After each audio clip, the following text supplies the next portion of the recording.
before we get started, I'd just like to remind you that Fremar products have not been evaluated by the FDA, and nothing that is said here today is intended to diagnose, treat, cure, or prevent disease.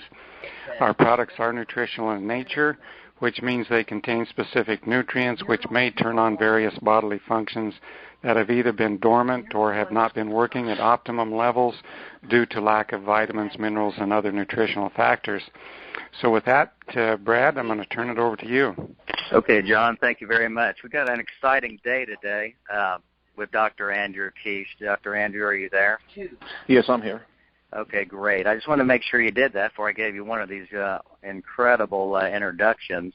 That I want to bring out right now to everybody, just to give you a little background on Dr. Andrew. I don't know his complete life story, but I know that Dr. Andrew was born and raised on a dairy farm in New Zealand. And growing up on a New Zealand dairy farm, Dr. Keish learned about the immune factors in bovine colostrum and their ability to impart health to newborn calves. Early on, he made a commitment to study the giving power of this natural immune defense system. Now, there's a lot of degrees, and where you've been to Oxford, and you've got a degree in mathematics, chemistry, and I can go through all of that, Dr. Keish, but I'm going to let you kind of lay your own foundation. I know people here are anxious to hear about the awesome properties of colostrum and our Pure Nature's Nutrients product. And if you will, just take it from here. We're going to give you the floor. And, folks, I want you to know that this is invaluable information. So if you can get a pen and paper, write down what you can, and try to keep up. And we'll have a little Q&A here after a while. Maybe he can take a couple questions. But I definitely want to give you the floor now, Dr. Andrew. Okay, well, thanks for that, and thanks for the opportunity to discuss this new product that you have. First, I'd like to start with the basics. Well, the product is extracted from colostrum. So let's start with colostrum first. What is colostrum? I'm sure a lot of people already know what it is, but let's just say that colostrum is the first food that is given to newborn mammals when they are born. And it's very important because the process of birth is a physical process. It's not until the baby actually receives the colostrum passively from the mother that actually signals to the baby's body that you actually have been born, and now you need to develop your own immune system. So it's a passive signal that has to occur after birth. So that process alone helps start the immune system. Okay, and many other biological processes in the body. The interesting thing about that, just to quickly divert, is as we can use it as adults as well, because our immune system is consistently challenged every day by the food we eat and the medicines we take and the environment that we're exposed to. So our immune system actually needs to be reset as well. If you think of it like a computer, if you have a problem with a computer, it's running kind of slow.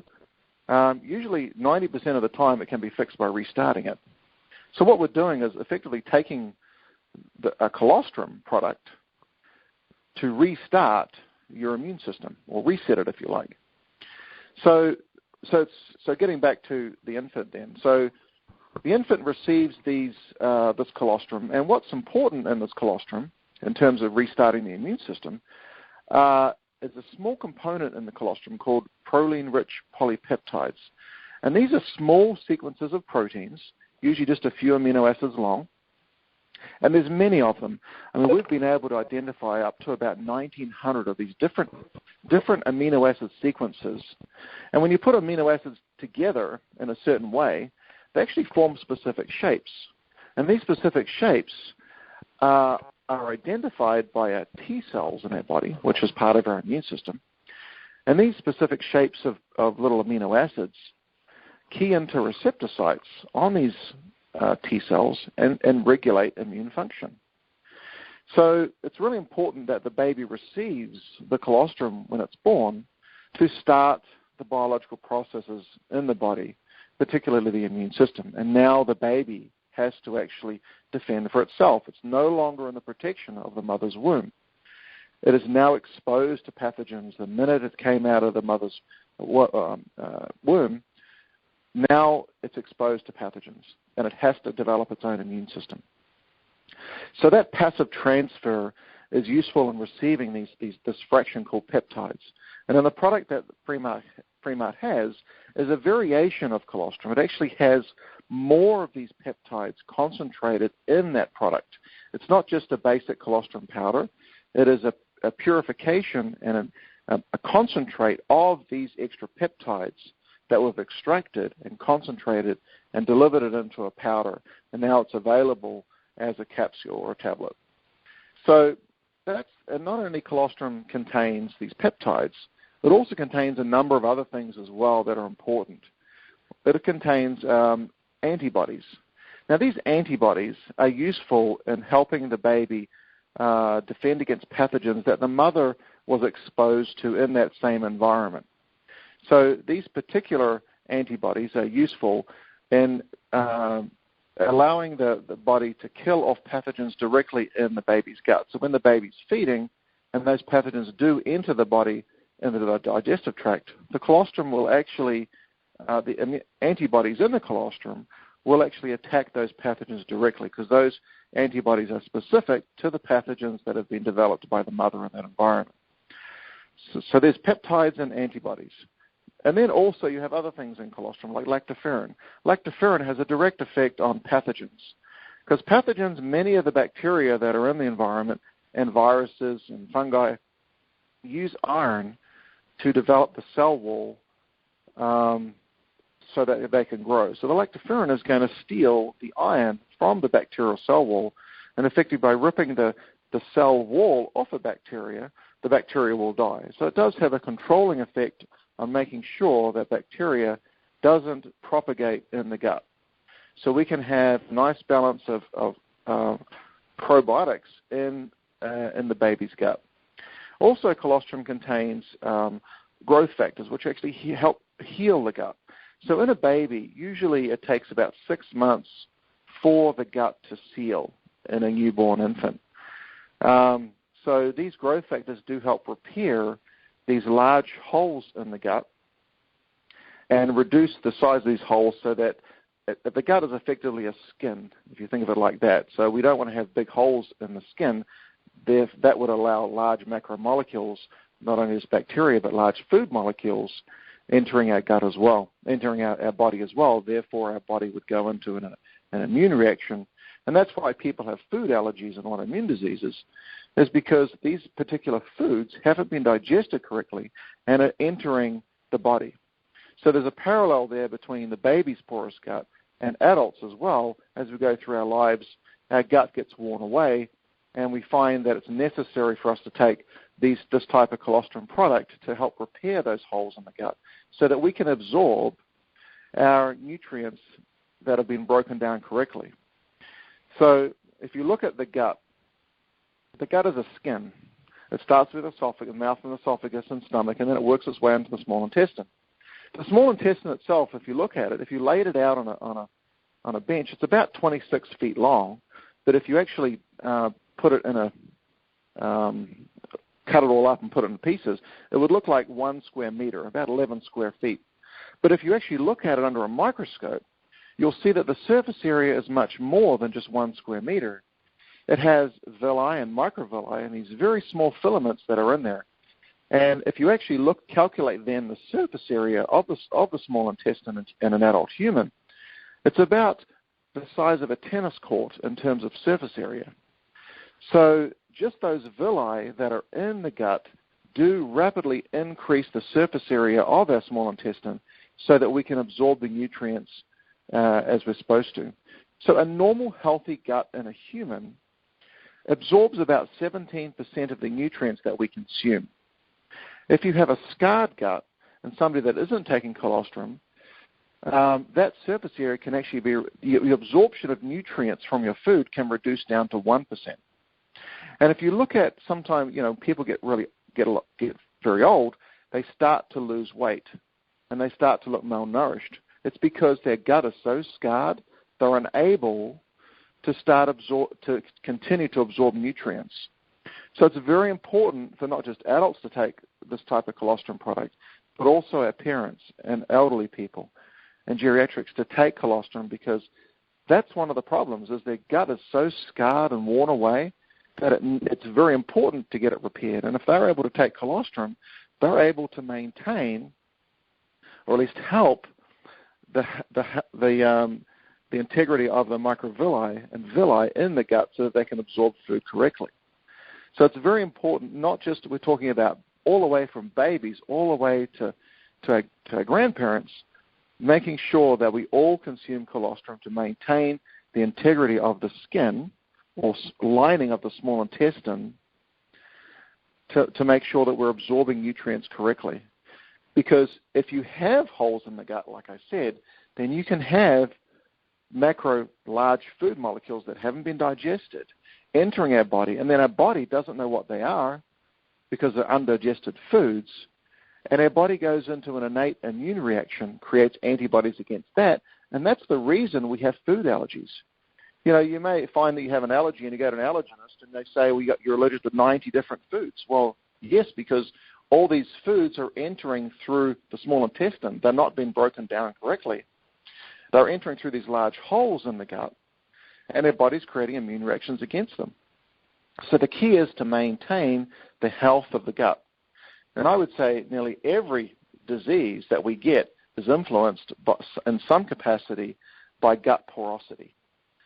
And it's just that important to maintain the health of your gut. So that's why, you know, I recommend taking colostrum on a daily basis, or this extract of colostrum, so that we can maintain the health of the lining of our small intestine. And we're thinking about all diseases. Every disease that we get is in some way influenced by the health of the gut, because 80% of our actual immune system is in the small intestine. But our immune system is part of our whole body. It's part of the brain. It's part of every organ in the body.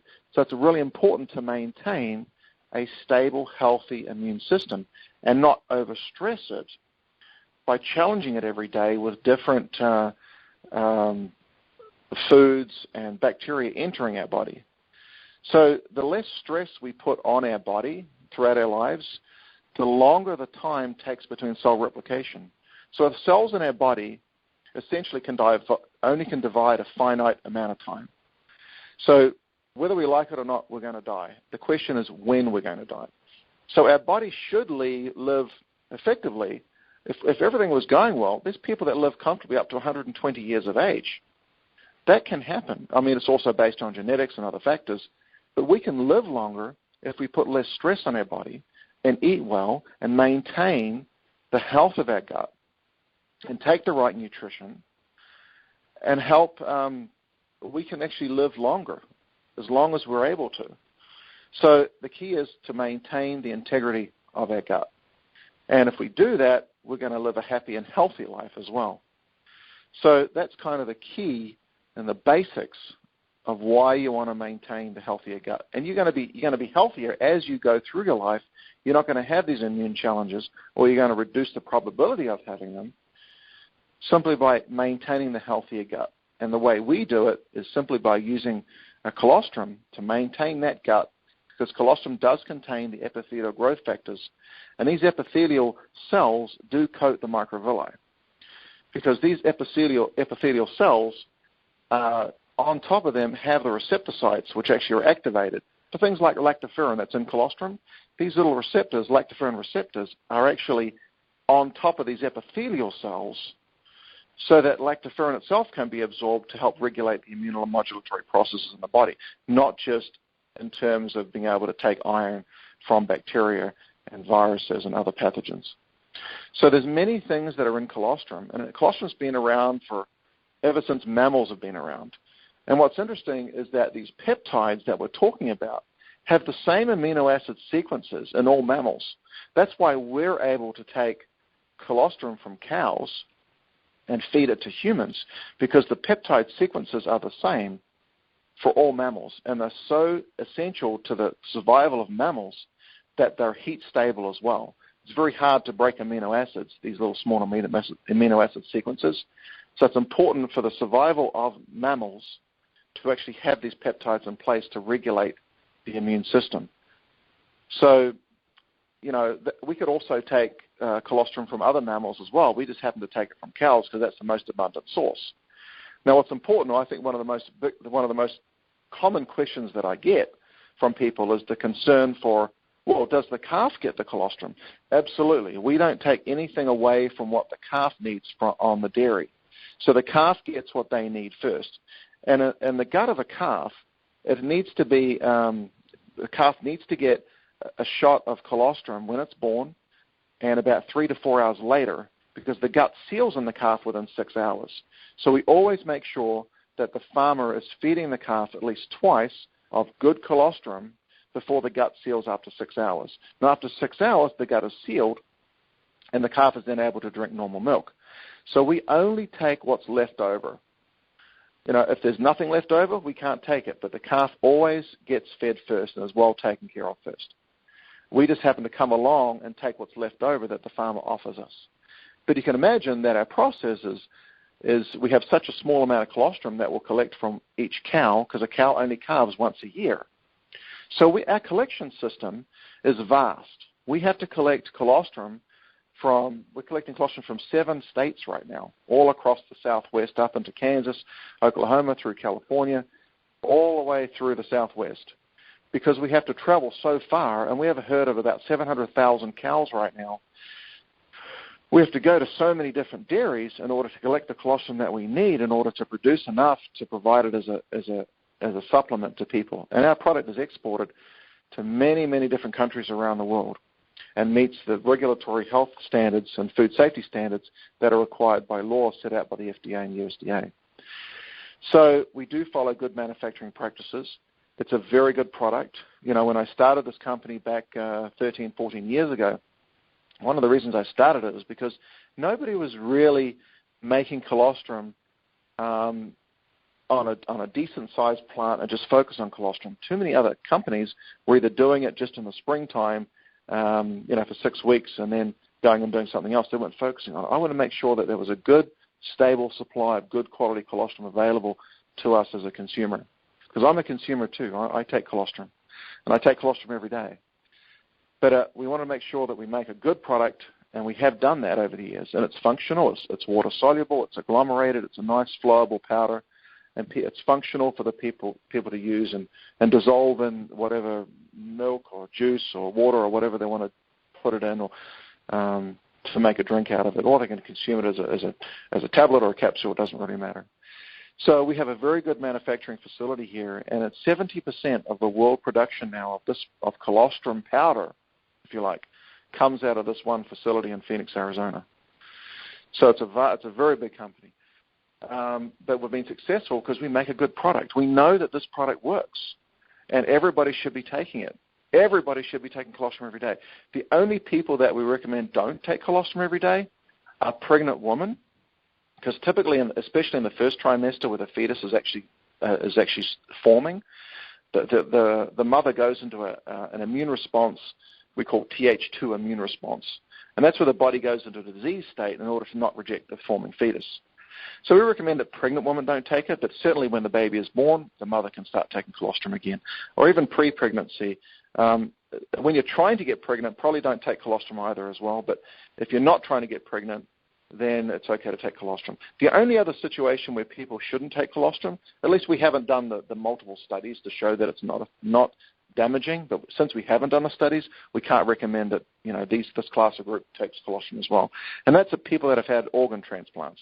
We don't know what would happen with colostrum, because colostrum is trying to balance the immune system, whereas immune transplant patients are on immunosuppressive drugs, so they could compete. I mean, we haven't had studies to show that there is a negative effect. We just don't know what the effect would be. So those two classes, pregnant women and people that have organ transplants. Everybody else, from cradle to grave, should be taking colostrum every day if you're able. You want it for the simple purpose of maintaining the integrity of the gut and maintaining a healthy immune system. Nobody can argue that maintaining a good, strong immune system and balanced immune system is the key to good health. Now, we want to get away from talking about immune boosting. In the marketplace, they talk about we want to boost our immune system. Well, really, do we want to boost our immune system? The key to our immune system is keeping it in balance. So we want to talk about more about immune balancing. If somebody has an autoimmune disease or an allergy, we don't want to boost their immune system further to aggravate the condition. So we always want to talk about immune balancing. Okay, start thinking about that. And what is immune balancing? What is actually going on in the body when we talk about immune balancing or helping our immune system? We're going to go back to when we're talking about peptides. And these little peptides that have these specific shapes are going to key into receptor sites in our immune system. And most of our immune system are T cells. We have B cells as well. These are the white blood cells in our body. When we talk about the immune system, primarily we're starting to talk about T cell formation and T cell function. So these peptides are keying into receptor sites, little keys and locks, if you like, on these little cells that then trigger a balanced immune system. So what is that? So what's happening in the cell is that these immune cells are being instructed to form into different T cells. And in that process, they're producing what we call cytokines, or little chemicals, communication signals, if you like, between T cells. So cells communicate together electromagnetically and also through chemical signaling. And it's these chemical signals called cytokines that actually instruct other T cells of how to operate in the presence of a pathogen or an immune-challenged state. So we want to modulate the production of these cytokines, or little chemicals, or little signal molecules, so that we have an effective, balanced immune response. One of the issues that we have with autoimmune conditions is where the T cells are continually producing elevated levels of particular pro-inflammatory cytokines. So when we talk about inflammation in the body, and somebody has inflammation, that is where the immune cells are communicating with each other with inflammatory cytokines. We really don't want that. We want to kind of stop that process. So we want to reset the production of these little signals, chemical signaling proteins called cytokines, when the peptides are keying into receptor sites, and they key into what we call G protein coupled receptor sites. And this is where most of the APIs, or active pharmaceutical ingredients, or drugs actually act as well. They're hitting the same kind of receptors. Peptides don't act as a drug. They're not a drug. They're just natural peptides that are available through colostrum. They don't treat or cure any disease. We're just talking about balancing the immune system. So when we balance the immune system, good things happen to our body. So if you look at the immunological networks in the body, everything relies on receiving information through the receptor sites. And it's getting that information, the correct information, so that cells can perform the correct function in a homeostatic environment. Because any disease is an immune imbalance. We're producing what we call Th1 or Th2 or Th17. There's many different immune states that are propagated and aggravated by the environment that we live in and the food that we eat and the drugs that we take and all these sort of things, the new food preservatives, new things that we're exposed to. Our body gets confused and doesn't quite know what to do, so it goes into an aggravated or imbalanced immune state. So we want to keep our immune system in balance and maintain our immune system in balance, and therefore maintain the integrity of our gut so we don't aggravate it by letting macromolecules or food molecules and pathogens enter our body, causing an innate immune response. Because there are three levels to the immune system. The first level is barriers, and this is why we talk about our gut. Our gut is a barrier. That we have to maintain the integrity of our villi in our gut, so that's a skin, just like the skin of our body. That's a barrier. Our skin, our eyes, tears, coughing, sneezing, these are all barriers trying to prevent pathogens from entering our body. Now, unfortunately, if there's a hole in our gut or hole in our skin, then that can generate, if a pathogen enters our body through the skin, that then generates an innate immune response. This is where an innate immune system is where our NK cells and cytotoxic T cells and our dendritic cells and all these active real-time killers are then activated to actually fight off the particular pathogen that had entered the body. So then it's a race between, let's say it's a virus entering the body. It's a race between how fast the virus can replicate versus how fast our NK cells and cytotoxic T cells and other real-time fighters of the innate immune system can actually destroy the pathogens or destroy the viruses. So there's a race there. Now, your body may overcome that, and you may not develop symptoms associated with that particular condition or infection. But if the virus or the particular pathogen does overwhelm the body, then it goes to the next level, the final layer of the immune system, where it takes a few days, 5 to 7 days for the body to develop antibodies specifically for that particular pathogen. That's why when we're sick and we have a cold, it takes 5 to 7 days. We don't feel that good, and then suddenly we become good again because our body has developed the particular antibodies to fight that particular pathogen. But it remembers when it generates memory T cells, so that if you're infected with that pathogen again, then you won't actually develop that disease. And that's why how vaccines work. You're actually getting the particular antibody specific to that kind of disease, so that if you are exposed to it, then you should be able to develop a quick immune response against it. So those 3 layers of the immune system are important to know. And what we're focusing on specifically, what's very important are these barriers. We want to maintain the skin of the gut in the human. And this is a big thing right now. People are starting to understand the importance of gut health and maintaining the skin in the gut, because it is a skin. If you scratch your hand, you'll notice that it goes red. Well, this is where the neutrophils are going in there and actually protecting that area. Okay, so it's important that the immune system is working. Same thing happens in your gut. So if you scar your gut, the body's going to try to fix it. But if you don't have the right information and to heal your gut and your immune system is imbalanced, it's not going to heal that gut. So that is basically the colostrum story. This is why we want to continue to take this product every day. Now, the product that Freemart has is an elevated peptide content. So normally, peptides in colostrum are a lot more peptides. We're going to try to saturate the body with a lot more of these little small amino acid sequences so that they can get into the T cells and start modulating T cell function, and therefore modulate the immune system. So it's really an extract from colostrum that we've concentrated and is well tolerated. It's safe to take, and everybody should be taking it apart from those 2 classes of pregnant women and people that have had transplants. Now, we don't also recommend that babies take it, though, I got 2 kids. Our kids have taken it ever since they were born, and they're healthy kids. But, until we do studies, there's always a recommendation that the first 6 months of life, the mother should try to breastfeed if able, okay? But definitely after 6 months, everybody should be taking colostrum. So I think that's the story that we have.